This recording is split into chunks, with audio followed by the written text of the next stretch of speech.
Bonjour, ravi d'être au village et avec vous aujourd'hui pour notre webinaire. Je suis Arnaud Misset, responsable du digital pour le groupe KCIS et j'aurai aujourd'hui le plaisir d'aborder le sujet ESG avec Thibaut de Maintenan et Jérôme Matt, notre partenaire Clarity. Très rapidement, un petit agenda avant de rentrer dans le vif du sujet et la démo. Donc, nous vous rappeler ce qu'est le Connect Store, notre ouverture vers l'Open Finance et notre partnership avec les meilleurs fintechs sélectionnés par nos soins.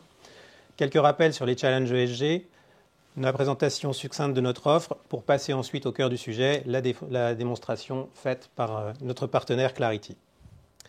En quelques mots, le Connect Store est une nouvelle partie de notre portail client web Olis qui vous permet d'accéder au meilleur du monde des fintechs et qui s'inscrit dans l'ouverture de KCIS vers l'Open Finance. Très concrètement et en quelques mots, il s'agit pour vous d'accéder à des offres de partenaires directement depuis le site Olis, de souscrire à cette offre et de récupérer le service en retour, toujours dans le portail Olis, sans que vous ayez à vous reloguer ou à taper un autre mot de passe.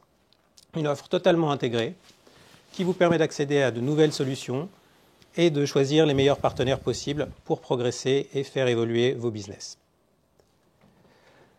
En quelques mots, aujourd'hui, nous sommes déjà intégrés avec FondGlobam sur tout ce qui concerne la distribution de fonds. Aujourd'hui, nous traitons de l'ESG avec Clarity. Il y aura un nouveau webinaire d'ici quelques semaines avec Sysmo pour tout ce qui est quantitative analysis et de l'analyse de données avec notre partenaire Osmose. En matière de timing, nous prévoyons d'intégrer 5 à 10 fintechs nouvelles chaque année pour faire grossir notre écosystème et encore une fois, vous donner la facilité d'utiliser les données de KCIS pour alimenter les services de ces fintechs et startups et vous offrir le meilleur des deux mondes. Si l'on revient à notre sujet du jour, à savoir l'ESG, il est très clair qu'on voit aujourd'hui 3 grands challenges qui s'adressent et qui se posent à vous.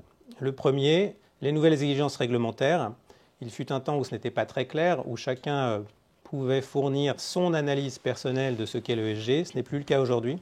Avec les réglementations SFDR, taxonomie, les nouveaux templates à fournir comme les fichiers EET qui vont dans la même veine que les TPT, EPT, EMT avec les réglementations que l'on a pu connaître.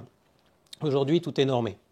L'évolution des attentes des investisseurs, on voit bien au quotidien que les investisseurs sont de plus en plus préoccupés par les problématiques environnementales, sociales, gouvernance et vous en demandent de plus en plus. Enfin, on ne s'arrête pas à la simple restitution des fichiers réglementaires, mais vous avez également besoin d'écrans de monitoring pour aller plus loin dans vos analyses, de pouvoir faire du dashboarding. Donc quand on met ces 3 obligations ensemble, il vous reste un gros challenge à adresser, ce que Clarity vous permettra de faire via notre offre, encore une fois, du Connect Store. Si on passe assez rapidement sur l'offre de KCIS, comme vous pouvez le voir ici, l'entrée se fait via le Connect Store, la petite bulle en haut à droite, qui vous donne l'accès à 2 différents modules. Le premier, qui est l'accès aux données risques et ESG qui vous permettent de mener vos analyses. Et là, on soulignera que l'offre de Clarity vous permet d'accéder à plus de 50 000 sociétés, 300 000 fonds, 198 pays. À noter également que Clarity aujourd'hui fonctionne avec un module assez différenciant de ses compétiteurs, dans le sens où on s'appuie sur des modules d'intelligence artificielle qui permettent d'aller chercher la donnée où elle se trouve et qui vont permettre non seulement d'être plus rapide et plus efficace, mais également de passer à l'échelle beaucoup plus rapidement sans avoir à affronter des effets de taille qui parfois peuvent être difficiles. Le deuxième module, qui correspond à vos exigences réglementaires et qui vous permettra de répondre encore une fois à SFDR, taxonomie, la fourniture des EET. J'en profite ici pour rappeler que les EET produits par Clarity pourront être disséminés par KCIS à travers sa plateforme Tipeee. Vous pouvez prendre un module, un deuxième module, les 2 modules combinés, tout cela sans avoir une complexité de facture ou de souscription complémentaire à gérer. Je ne reviendrai pas sur la partie Connect Store qu'on a déjà abordée précédemment et qui, je pense, est assez claire et dont on aura l'occasion de reparler à chaque nouveau partnership avec de nouvelles fintechs. Enfin, si on vient sur vos challenges, on voit bien que l'intégralité de la chaîne de valeur des métiers de la finance est concernée. Les asset managers, aussi bien que les wealth managers, les asset owners et, in fine, bien évidemment, les investisseurs individuels. Tout le monde est touché, tout le monde est impacté. Jusqu'à aujourd'hui, on a essayé de résumer vos 3 challenges en 3 différents piliers. Le premier sur les données, où comme nous venons de l'aborder, il n'est pas simple de sourcer ces données, de vérifier leur fiabilité. Encore une fois, la façon de faire, sur laquelle reviendra Thibaut, utilisée par Clarity, est à nos yeux très clairement la meilleure. La seconde, la méthodologie. Jusqu'ici et avant la partie réglementaire, chacun pouvait appliquer sa propre méthodologie. On aurait pu se poser la question chez KCIS de développer la nôtre. Ce n'est pas le choix qu'on a fait, puisqu'on considère que s'appuyer et travailler avec des partenaires reconnus et identifiés comme les meilleurs de la place est certainement le plus efficace. Et enfin, les outils. Comment récupérer ces analyses, comment pouvoir jouer avec, comment pouvoir répondre aux exigences réglementaires et le respect des formats, notamment EET. Eh bien, tout ça, Clarity le fait. Et encore une fois, ces restitutions vous seront fournies à travers le portail Ulysse. Avec l'utilisation d'un single sign-on, vous n'aurez pas à vous connecter à quoi que ce soit d'autre. Je pense que cette introduction touche à sa fin. Je vais maintenant passer la parole à Thibaut de Maintenant, qui va rentrer dans le vif du sujet et l'offre de Clarity. Thibaut, the floor is yours. Merci Arnaud. Bonjour à tous. Très heureux de pouvoir présenter l'offre Clarity AI ici au village Baïséa.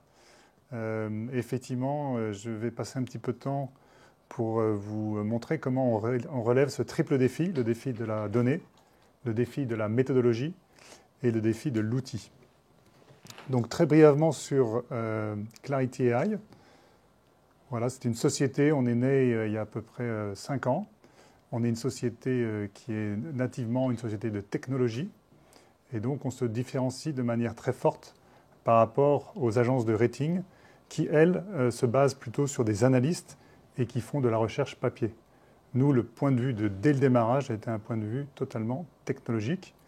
On a fait 3 levées de fonds et ça nous a permis d'avoir 3 investisseurs stratégiques minoritaires. C'est Deutsche Börse, BlackRock et SoftBank. Vraiment, les 3 parties qui nous différencient, c'est la partie couverture du nombre de titres, c'est la partie transparence sur les méthodologies dans lesquelles on n'a pas d'effet de boîte noire ou des effets d'analyste. Et le 3e point est vraiment la granularité de nos informations. Notre mission, c'est vraiment d'insuffler un impact sociétal au marché. Quand on dit au marché, c'est vraiment le cœur de ce qu'on fait. Aujourd'hui, on a 300 personnes qui travaillent sur le sujet. Et sur ces 300 personnes, on a plus de 200 qui sont dans la partie soit recherche, soit technologie, soit la partie de gestion des données. Alors, comment on répond à ce triple défi de la donnée, de la méthodologie et des outils? La première chose qu'il faut savoir, c'est qu'effectivement, on travaille avec des données brutes. Donc ces données brutes sont vraiment ce qu'on va d'abord rechercher, soit directement au niveau des entreprises, soit en le sourçant auprès d'autres établissements ou d'autres sources de données comme CDP par exemple. Et une fois qu'on a récupéré ces données brutes, ça peut être par exemple voilà, des émissions de gaz à effet de serre, ça peut être un ratio homme-femme au niveau d'un board. Ça peut être aussi, est-ce qu'il y a des polices environnementales au niveau de l'entreprise. Donc toutes ces données brutes, c'est ça qui va nous permettre ensuite, à travers des méthodologies, de pouvoir scorer, de pouvoir avoir cette capacité à donner des scorings au niveau de l'ESG. Et donc, pour nous, le cœur du système, le cœur de la machine, la façon dont ça fonctionne, ce sont des algorithmes qui permettent d'auto-apprendre sur la partie de la fiabilité des données. Donc c'est vraiment le premier point du challenge, c'est comment avoir des données fiables. Nous, la façon dont on répond à ce challenge, c'est en utilisant les dernières techniques au niveau informatique pour pouvoir entraîner des modèles qui permettent de s'assurer de la fiabilité des données. C'est vraiment la première chose. Le deuxième point dont je voudrais parler, c'est la possibilité d'avoir des estimations. On est dans un environnement où il y a peu de données, elles ne sont pas tellement fiables, et en plus, il y a besoin de faire beaucoup d'estimations pour pouvoir avoir un univers de comparaison qui soit suffisamment large pour pouvoir faire des analyses. Et c'est là où, effectivement, nous avons notre deuxième grand point au niveau technologique, qui sont des modèles aussi d'auto-apprentissage qui permettent de faire des estimations à grande échelle sur un nombre important d'entreprises. Et donc c'est vraiment cette façon-là qui nous permet de répondre au premier défi des données. Et le résultat est assez concluant, comme le disait Arnaud, puisque nous avons en termes de couverture, une couverture qui est 2 à 3 fois plus large que la compétition, avec 300 000 fonds, 50 000 sociétés et plus de 200 ou 400 gouvernements avec des gouvernements et des sous-gouvernements. Au niveau de la réponse, au niveau de la méthodologie, nos méthodologies sont basées sur des faits, elles sont appuyées sur la recherche et elles sont transparentes. Donc on vous donne accès à ces méthodologies ESG. Et ce qu'on fait aussi, c'est vous donner le traçage pour vous dire sur quelles données brutes on s'appuie. Donc on peut vous donner à chaque instant de savoir est-ce que c'est une donnée que nous avons prise nous-mêmes auprès des entreprises, est-ce que c'est une donnée que nous avons estimée, ainsi de suite, ainsi de suite. Donc vous avez la transparence non seulement au niveau des méthodologies, mais aussi des données, ce qui vous permet de bien comprendre le résultat de la méthodologie en termes de résultats ESG. Enfin, dernier point, c'est la capacité à pouvoir donner ces données à travers un outil.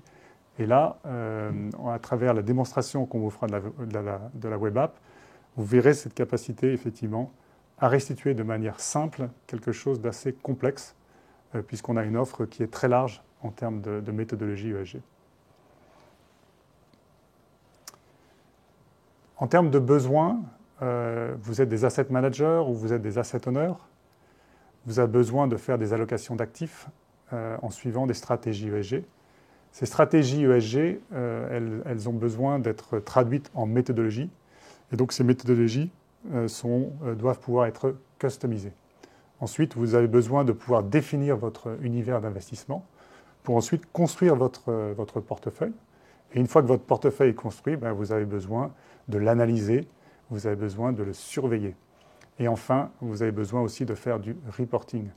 Et c'est là où on voit qu'on a besoin d'un outil qui a toutes ces capacités et cette flexibilité pour pouvoir remplir à ces différents use cases que je viens d'énumérer. Donc, comme je le disais, en termes de méthodologie, c'est très large. Donc, en termes de méthodologie ESG, on a soit une partie sur l'impact, soit une partie sur le risque, soit une partie sur le climat. Donc, c'est vraiment 3 vecteurs tout à fait différents avec des sous-méthodologies en dessous. Ce qui est important, c'est qu'on a vraiment l'offre complète à 360, de l'impact jusqu'au climat. Et enfin, on a toute la partie conformité réglementaire, dont parlait aussi Arnaud. C'est vraiment un des gros drivers et un des gros plus, où là, effectivement, on a une offre au niveau de SFDR, une offre au niveau de la taxonomie, au niveau de l'EET, qui nous permet d'avoir une couverture plus large, ces fameuses 50 000 entreprises, avec une granularité des informations qui est très fine. Alors, ce qu'on va vous présenter maintenant, ce que Jérôme va vous présenter maintenant, c'est l'application web, dans lequel effectivement on va pouvoir vous montrer comment naviguer dans cet environnement. Mais il faut savoir aussi qu'on peut s'intégrer de manière à travers des API, des widgets et des systèmes internes. Arnaud en a déjà parlé, donc on est connecté à travers ce single sign-on. Et il y aura d'autres connexions dans le futur, dans notre roadmap entre KCIS et Clarity AI. Et donc, je vais me connecter maintenant sur la web app et passer la parole à Jérôme de Clarity qui va vous faire la démonstration. Jérôme, à toi. Bonjour à tous et à toutes. Thibaut, merci beaucoup pour cette introduction. Tout a été dit. On n'a plus qu'à aller sur la plateforme, effectivement. Je vais remercier également Arnaud parce qu'au début, il ne vous a pas épargné avec certains jargons, SFDR, taxonomie, EET. Et ce que je propose, c'est de séparer ma présentation en 2 ou 3 parties. Première partie, on va parler d'un package réglementaire. On va vous parler de comment Clarity adresse le besoin sur le calcul des PAI, Principal Adverse Impact Indicators, pour finalement répondre à une exigence de SFRD. Comment est-ce qu'on associe cela également avec la taxonomie européenne et vous montrer la granularité de l'information à ce niveau-là, et puis nos outils de reporting sur la partie effectivement réglementaire. Deuxième sujet, on pourrait baptiser cela le No Regulation Package. On va parler de la mesure du risque, la mesure de l'exposition de portefeuille, son impact, et puis peut-être des mesures climat. Alors, j'ai un gros challenge parce que je dois vous présenter tout ça en 20 minutes, un petit peu moins. Donc, on va aller à travers la plateforme. Ceci va susciter probablement des questions. N'hésitez pas à les adresser sur le chat de votre plateforme. Alors, lorsque je suis après votre single sign-on depuis votre outil, vous atterrissez sur cette page et vous pourrez sélectionner à ce niveau-là des portefeuilles que vous aurez créés ou importés. Et en sélectionnant un portefeuille, je vais choisir le Clarity Sample Portfolio. Vous allez directement rentrer sur la plateforme et avoir à ce niveau-là une fenêtre qui va vous donner une ouverture sur différents modules, différentes solutions que l'on adresse. Alors, dans un premier temps, qu'est-ce que nous avons dans notre portefeuille? Alors, pour ça, on va cliquer sur Holdings. Et la granularité de l'information nous permet d'avoir, à travers les lignes d'investissement d'un portefeuille, l'ensemble des sous-jacents, c'est-à-dire qu'on est capable de reconstituer ce portefeuille au niveau des émetteurs, au niveau des sociétés ou au niveau des gouvernements qui sont eux-mêmes émetteurs de données extra-financières. Alors on peut parler par exemple de ce Standard & Poor's 500 qui est un ETF, également un autre ETF qui suit le marché du corporate bonds. On a une société directe Apple, on a un corporate bonds Amazon, je le prends par le bas, et on a un T-Notes également. Alors si j'ouvre, on va avoir la possibilité directement de voir l'ensemble des sociétés constituées dans ces fonds. Donc quand l'on soit gérant de fonds ou de lignes directes, on va pouvoir aller dans ce qu'on appelle et ce qu'on retrouve partout dans la plateforme, une vue par organisation, by org. Quand je clique sur by org, je vois que nous sommes ici investis sur 1917 sociétés. Chacune de ces sociétés sont reportées également avec le poids et on va pouvoir, au niveau de ces émetteurs, performer des calculs, des mesures de risque, des mesures d'exposition, de sorte à pouvoir cerner l'extra-financier de cet investissement. En cliquant sur Summary, je reviens sur la vue et mon dashboard. Je vais pouvoir maintenant répondre à ma promesse, c'est-à-dire vous présenter le package réglementaire. On a ici, vous voyez, UE Taxonomie et SFDR. En cliquant sur SFDR, détail, je vais rentrer dans une page qui va me permettre de mesurer et de calculer finalement les Principal Adverse Impact Indicators qui ont été définis par le réglementaire et donc globalement qui répondent à des mesures très strictes. Eh bien, on a la possibilité de les comparer. Donc on a le calcul ici, par exemple, pour M1, pour ceux qui connaissent les mandatory, par exemple, les pailles mandatory. Le premier va concerner les émissions de greenhouse gas. On a ici un chiffre de 14,34. J'ai la possibilité de le comparer avec, par exemple, l'Eurostock 50 et je vois tout de suite que je suis en surperformance ou en sous-performance par rapport à un benchmark. Ici, en l'occurrence, ce portefeuille se comporte mieux puisqu'il émet moins de tonnes de CO2. Ça, c'est la partie SFDR qui, dans le détail, va vous permettre, comme le disait Thibault, d'obtenir l'information jusqu'au détail de la data brute. Vous voyez ici, par exemple, Raw Data by Org, une capacité de l'outil à vous restituer, par exemple, toujours sur M1, le niveau des émissions de greenhouse gas que l'on a récupérées pour calculer le Principal Adverse Indicators au niveau du portefeuille, mais entité par entité. Et là, on est sur la société 3M qui est dans le portefeuille lui-même. Cette information provient de CDP, le Carbon Disclosure Project, qui est un des fournisseurs de référence d'ailleurs dans l'industrie pour les empreintes carbone.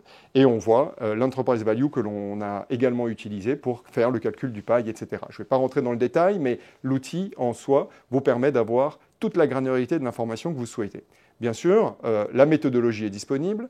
On a la possibilité de télécharger le EET, donc le European ESG Template, qui est ce fameux document ici, en l'occurrence dans un format Excel, qui va générer 570 différents champs concernant le fonds en lui-même, dont dans ces 570, vous en avez une bonne partie concernant l'extra-financier, va être reportée et automatiquement finalement renseigné par l'outil. Si je clique sur SFDR Report, je vais choisir, alors la réglementation ne fait pas les choses simplement, on est obligé de choisir deux PAI optionnels. Je vais faire un accept et downloader. À ce moment-là, l'outil va générer au niveau, et c'est là le point le plus important, au niveau du format de la RTS, c'est-à-dire du régulateur, un fichier qui va être prêt à être pré-rempli avec des éléments qualitatifs que seul l'asset manager peut générer, puisqu'il s'agit de notions qualitatives. Et j'ouvre ce fichier. Tous les éléments extra-financiers sont directement renseignés au sein de mon portefeuille, et je vois là directement dans un format indigeste, digeste, bon, peu importe, les éléments nécessaires pour reporter les SFDR, les PAI, au sein soit de son entité, soit au sein de ses produits. Je continue en cliquant sur Summary et je vais maintenant sur le module de la taxonomie. Ici, la taxonomie qui va tenter, ou pas tenter, mais qui va répondre finalement à quelle part de l'activité d'une entreprise est verte selon 6 objectifs définis par la réglementation. Eh bien, on voit ici dans l'outil que nous avons aujourd'hui 4 objectifs remplis, Climate Change Mitigation, Adaptation, Ecosystem, Biodiversité, Pollution Prevention and Controls. Les 2 autres vont être implémentés d'ici peu de temps. Je pense que pour la fin novembre, on sera complet.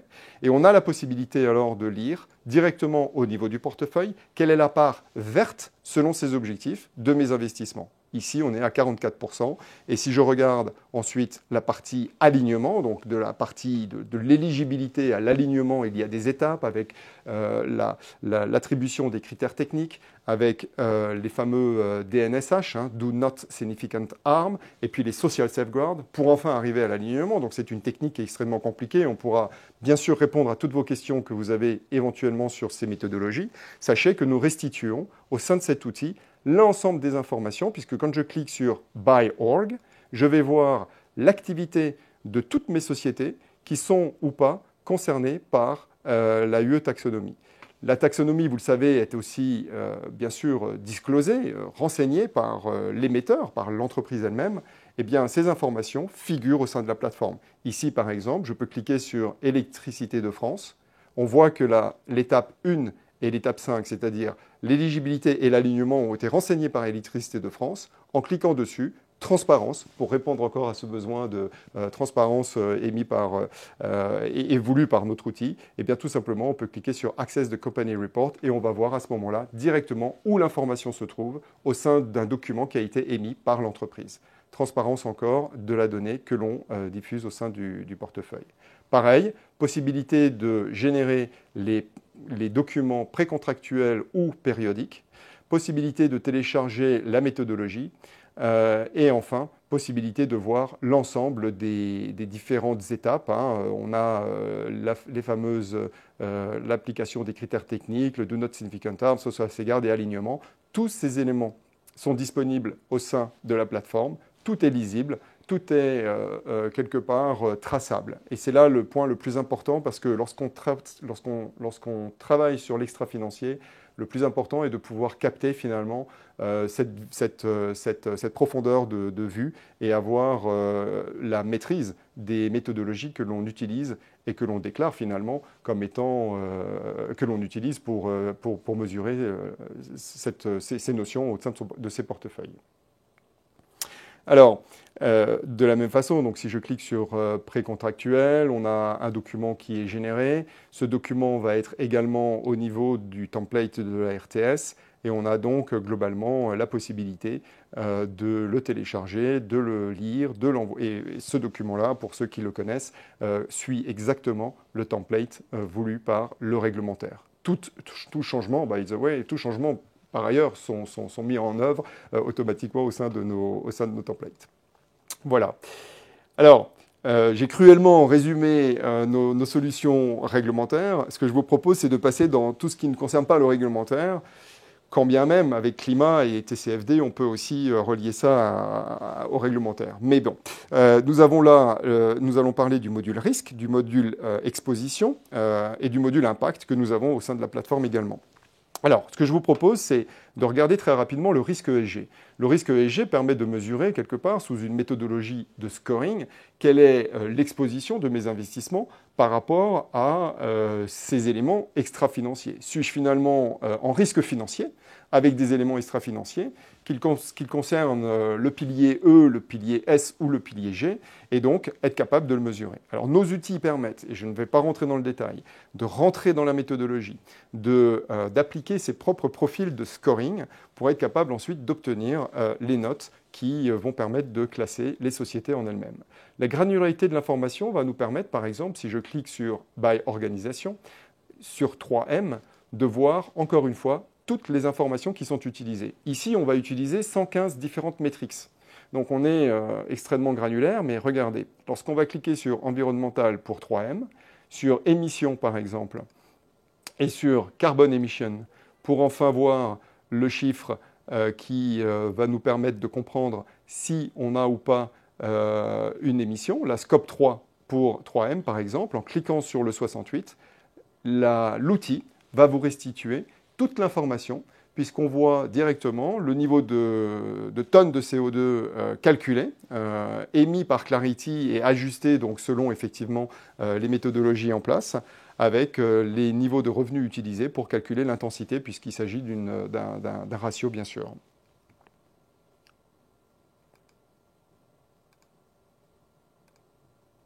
Une fois qu'on a analysé son risque, on va lier ça très rapidement aux expositions. L'exposition, c'est bien sûr quels sont les différents métiers à controverse sur lesquels je suis investi par l'intermédiaire de ces sociétés.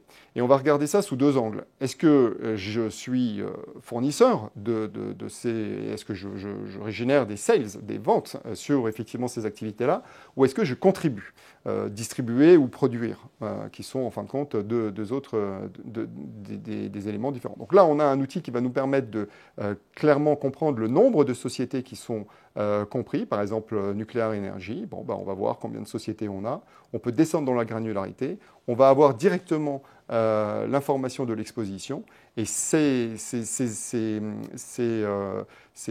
données, ces informations sont générées par nos outils, nos algorithmes. Notamment, on utilise le Natural Language Processing, qui est une technique d'intelligence artificielle qui nous permet de rentrer dans les rapports financiers, dans les rapports émis par la société, mais également dans les nouvelles. Et on absorbe une quantité de données tous les jours qui nous permettent de repérer ces expositions. Donc là, on a un outil complet pour cette information-là.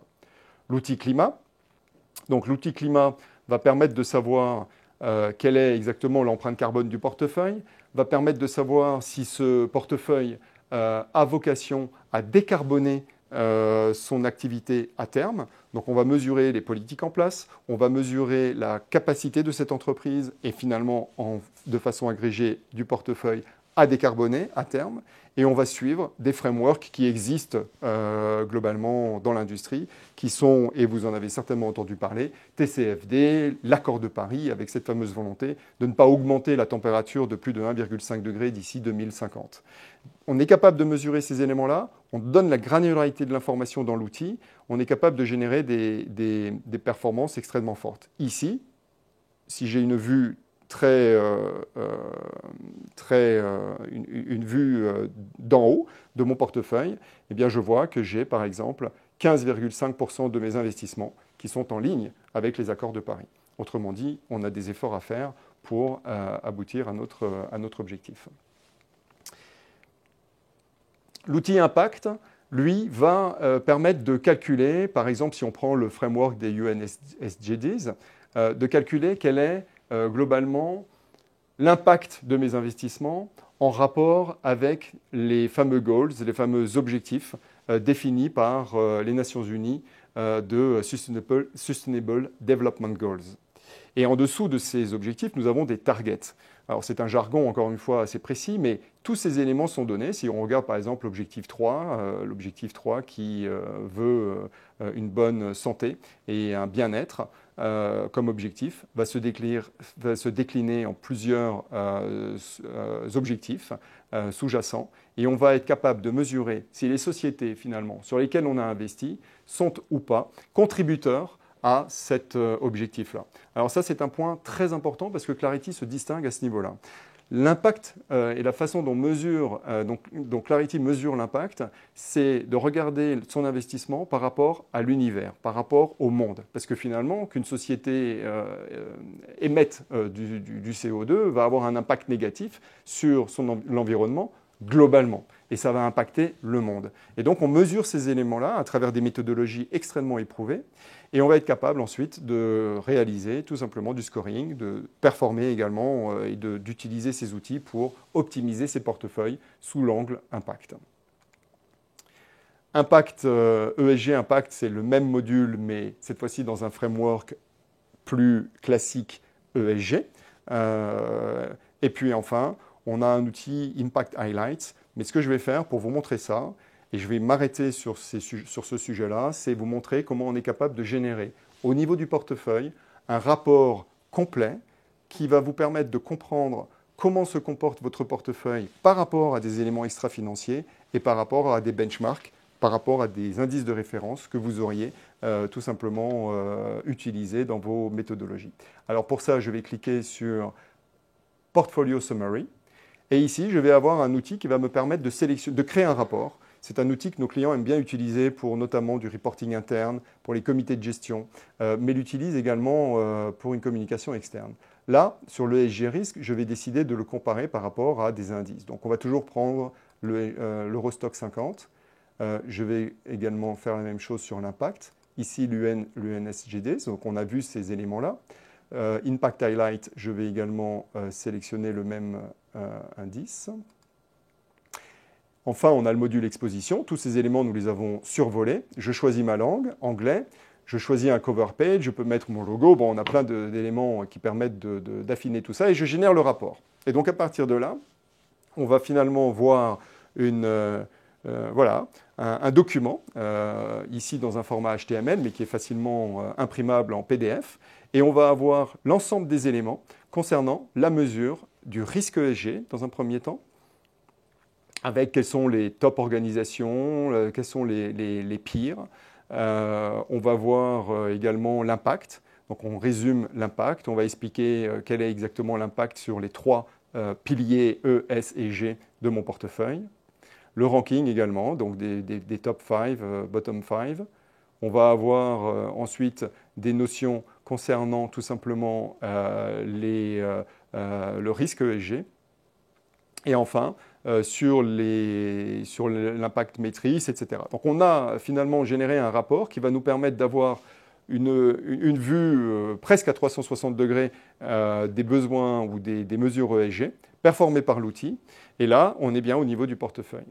À l'échelle, nos outils sont capables de traiter des portefeuilles extrêmement complexes et donc on a cette capacité de synthétiser l'information. Vous le voyez aussi avec des visuels plutôt faciles à lire, sympathiques et qui peuvent également être utilisés pour animer tous ces portefeuilles. Impact Highlights, voilà, je vous avais promis d'en parler. On a là tout simplement un outil qui va nous permettre de dire avec des éléments compréhensibles, comment mon portefeuille se comporte par rapport à son benchmark. Donc là, on voit par exemple qu'on a économisé avec ce portefeuille où on économise chaque année l'équivalent de 31 voyages entre Londres et New York en avion en termes d'émissions de CO2. Voilà, c'est plus parlant. On utilise aussi des ampoules allumées, des robinets ouverts, etc. Donc ça, c'est des éléments un peu plus schématiques, on va dire. Donc voilà sur l'outil, et là l'empreinte carbone également, qui suit entièrement le framework défini par le TCFD. C'est un rapport qui est extrêmement complet et qui permet d'avoir l'ensemble de ces éléments. Et donc, on a, grâce à cet outil, je ferme maintenant ce rapport, la possibilité de mesurer, encore une fois, au niveau du portefeuille, mais de descendre dans le détail des émetteurs pour l'ensemble des éléments, l'ensemble des mesures qui importent pour la mesure ESG. Voilà, je ne sais pas s'il y a des questions, mais je propose de peut-être passer à cette partie-là et nous sommes prêts à y répondre. Alors, première question, votre solution est-elle adaptée à la gestion du capital investissement, dette, infrastructure, real estate? Alors, c'est une très bonne question parce que c'est un monde qui souffre aujourd'hui de données ESG. Il existe des solutions, effectivement. Alors, la solution en tant que telle, celle que je vous ai montrée, va permettre de performer finalement pour certains actifs, du private equity, private debt, des proxys. en exploitant finalement la connaissance que l'on a de notre outil, en exploitant la connaissance et la granularité de l'information que l'on a sur l'ensemble des secteurs, avoir la possibilité finalement d'utiliser cela comme des informations qui vont être capables de refléter le risque ESG ou d'être capable de refléter le calcul d'un PAI d'un investissement issu de ces classes d'actifs. Le real estate, c'est un peu plus complexe parce qu'on rentre sur des notions de physique, d'actifs physiques. Et sur l'actif physique, on a effectivement des solutions qui sont également disponibles, mais elles ne sont pas présentes au sein de la web app en tant que telle. Voilà.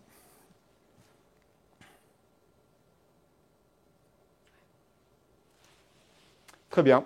Eh bien, écoutez, merci beaucoup. Ah, encore une question. Allez, on va prendre la dernière question du coup.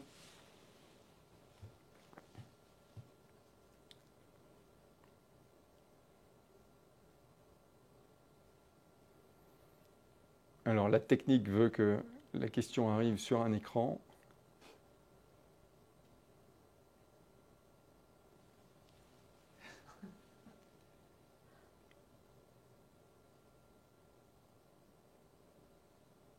Oui. Peut-on intégrer? Voilà. Cette fois-ci, ça y est. C'est l'intelligence artificielle, tout ça. Bonjour. Peut-on intégrer dans vos données notre propre scoring ESG des entreprises et États?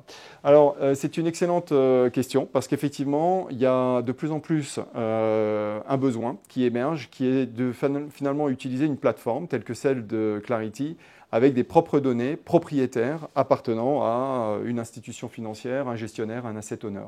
Et cela est normal parce qu'on est mature sur cette industrie aujourd'hui et cette maturité fait que des équipes ont aujourd'hui entièrement élaboré des analyses de scoring, ont entièrement élaboré toute la chaîne de valeur.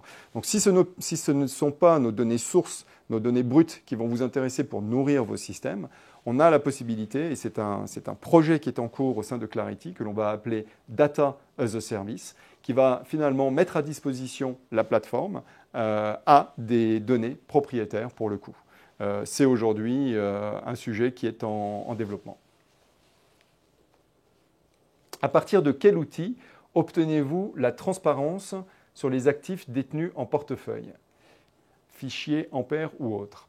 Alors, la transparence, la transparisation que l'on a des produits proviennent de nos partenaires, des distributeurs de fonds.